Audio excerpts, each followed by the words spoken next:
Emotional, আবেগী, অনেক আবেগ দিয়ে অনেক কিছু আমরা হারাই, ভুল করি, আমরা বুঝি না, লং রানে আমরা চিন্তা করতে পারি না।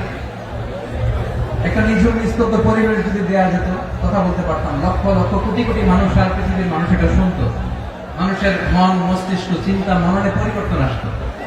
কিন্তু ধাক্কাধাক্কি করে আসতে আসতে আমাদের মাইন্ড ডিস্টার্ব হয়ে যায়।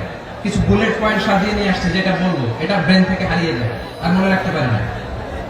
জান নিয়ে তো টানাটানি, মনে রাখবো কি, জান নিয়ে টানাটানি।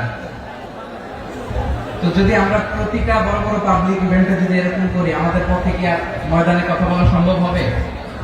বাধ্য হয়ে পরে ফেসবুকে ঘোষণা দিল যে আমি আর তাফসীর মাহফিলে নাই, আমি মসজিদের হালাকা করবো, 20 জন নিয়ে আমি দাওয়াতি কাজ করবো, যথেষ্ট গুড না? এটাই আপনারা চান নাকি? এটাই চান? তো একটু মেহরবানি করে চুপ করা যাবে না, জায়গা না হলে পেছনে চলে যান। কিন্তু যারা থাকবেন চুপচাপ, আওয়াজ করা যাবে না। আল্লাহর ওয়াস্তে অনুরোধ করার পরে যদি এটা ভায়োলেট করেন, জবাব দিতে হবে আল্লাহর কাছে। খবরদার, আল্লাহর ওয়াস্তে বলেছে, আওয়াজ করা যাবে না। ভাইয়েরা, এইভাবে আলোচনা করা যায় না, মেহরবানি করে আওয়াজ করবেন না। আমার দিকে তাকান। আজকে যে টপিকটা নিয়ে আমি আপনাদের সামনে কথা বলবো, সেটা হচ্ছে আমাদের ধর্মীয় জীবনে, সামাজিক জীবনে, রাষ্ট্রীয় জীবনে ঐক্যবদ্ধ থাকার গুরুত্ব। The importance of unity in our life. আমরা ঐক্যবদ্ধ থাকতে চাই কি চাই না? এই আপনাদের গলার আওয়াজ। চাই। আমরা ঐক্যবদ্ধ জীবন যাপন করতে চাই কি চাই না? চাই। ঐক্যের কোনো বিকল্প নাই। গত 50 বছর তো দেখেছি এই ডিসইউনিটি, অনৈক্য, বিভেদ, বিচ্ছিন্নতা আমাদেরকে কোথায় নিয়ে গিয়েছে। এই যে দেখেন, কিছুদিন আগে আমাদের বর্তমান নেতা ডক্টর ইউনূস, উনি সব রাজনৈতিক নেতৃবৃন্দদেরকে ডেকেছেন একটা ইস্যুকে কেন্দ্র করে। তার মানে গোটা বাংলাদেশ এক হয়ে গিয়েছে।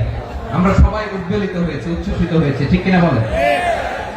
রাজনৈতিক নেতাদেরকে ডেকেছেন উনি, আমরা এক হয়েছি। এরপর ধর্মীয় অঙ্গনের যে লিডাররা, বিভিন্ন ধর্মের, শুধু মুসলিম না, সবাইকে ডেকেছেন, আমরা ঐক্যবদ্ধ হয়েছি। এটাকে বলে ন্যাশনাল ইউনিটি, জাতীয় ঐক্য। যে কোনো ধরনের কনস্পাইরেসি, ষড়যন্ত্র, আধিপত্যবাদ মোকাবেলায় জাতীয় ঐক্যের চেয়ে মোক্ষম হাতিয়ার আর নাই। আমাদের একটা প্রতিবেশী দেশ আছে, আমরা আমাদের দেশ নিয়ে যত ভাবি, তারা তার চেয়ে বেশি ভাবে। কথা বুঝতেছেন না? আরো ভেঙে বলতে হবে। হ্যাঁ, আমরা আমাদের দেশ নিয়ে যত উদ্বিগ্ন, এদের আরো টেনশন বেশি। বলেন, আমাদের দেশে শান্তি আছে না নাই? আমরা হিন্দু মুসলিমে কখনো দাঙ্গা লাগে? আসতে বলেন, কেন লাগে? ওদের পূজা পার্বণে আমাদের মাদ্রাসার ছেলেরা যে পাহারা দেয়, চিল্লায় বলেন ঠিক কিনা? আমাদের তাফসীর মাহফিলের সময় ওরা ডিস্টার্ব করে, ঢোল বাজায় না। ওদের পূজা পার্বণের সময় আমাদের তাফসীর মাহফিলের ডেট হলে আমরা চেঞ্জ করে দেই। সুবহানাল্লাহ, কি সাম্প্রদায়িক সম্প্রীতির রোল মডেল। আর ওই বাংলাদেশের ব্যাপারে তারা অনেক ডিসইনফরমেশন ছড়াচ্ছিল। ভারতের অনেকগুলো গণমাধ্যম, আমি জেনারেলাইজ করব না, আমাদের প্রতিবেশী দেশের সব গণমাধ্যমকে আমি দোষ দিতে চাই না, অনেকগুলো গণমাধ্যম তারা ডিসইনফরমেশন শেয়ার করেছে। ডিসইনফরমেশন আর মিসইনফরমেশনের পার্থক্য আছে। মিসইনফরমেশন না জেনে ভুল বুঝে একটা মিথ্যা বা ভুল তথ্য ছড়িয়ে দেয়া, এটার ক্ষমা আছে, এটা কি আছে? আর ডিসইনফরমেশন মানে ইচ্ছা করে, প্ল্যান করে, ম্যাপ করে, ছক এঁকে মিথ্যা, গুজব, রটনা সোশ্যাল মিডিয়ায় ছড়ানো, এটা ক্ষমা আছে? আওয়াজ করে বলেন, ক্ষমা আছে? ভারতের কিছু গণমাধ্যম তাই করেছে, আমরা ব্যথিত হয়েছি, আমাদের হৃদয়ে রক্তক্ষরণ হয়েছে। আমাদের প্রতিবেশী দেশকে বলতে চাই, আমাদের দেশ নিয়ে আপনাদের ভাবার দরকার নাই, নিজের চরকায় তেল দেন, নিজের দেশ নিয়ে ভাবেন। গত মাসের ভয়েস অফ আমেরিকার রিপোর্ট, বাংলাদেশে সংখ্যালঘু জনগোষ্ঠী আগের চেয়ে বেশি নিরাপত্তা পাচ্ছে। Report voice of America, Muslim report নাকি? মুসলিম জরিপ, ভয়েস অফ আমেরিকা। কথা বুঝে নাই বোধ হয়। ভয়েস অফ আমেরিকা কি আমাদের রিপোর্ট না? ভয়েস অফ আমেরিকার জরিপ, বাংলাদেশের সংখ্যালঘু জনগোষ্ঠী আগের চেয়ে ভালো নিরাপত্তা পাচ্ছে।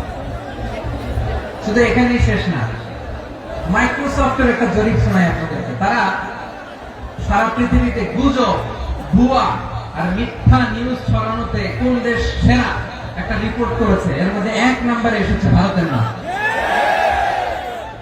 মাইক্রোসফট তো মুসলমানরা চালায় না, কথা বোঝে নাই বোধ। প্রতিবেশী দেশকে বলবো, আপনারা নিজের চরকায় তেল দেন, আপনারাও শান্তিতে থাকেন, আমাদেরকেও শান্তিতে থাকতে দেন। সব চেঞ্জ করা যায়, প্রতিবেশী চেঞ্জ করা যায় না।